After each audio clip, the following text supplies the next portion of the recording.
Hello everyone, in today's video I'm going to show you how to fix keeps dropping calls in Realme Narzo 80 Lite.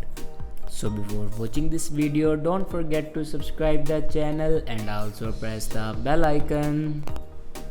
So let's start the video. First of all, reinsert your SIM card.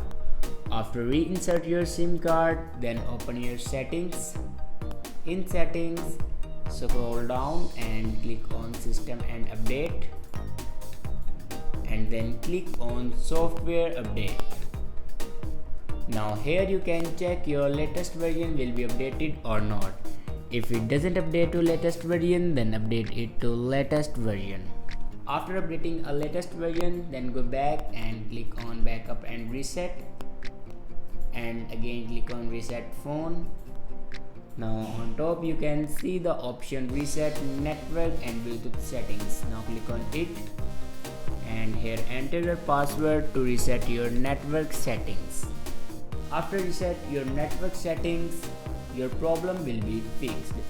If it doesn't fix your problem, then restart your device. For restart your device, press and hold power button and then swipe up to restart your device.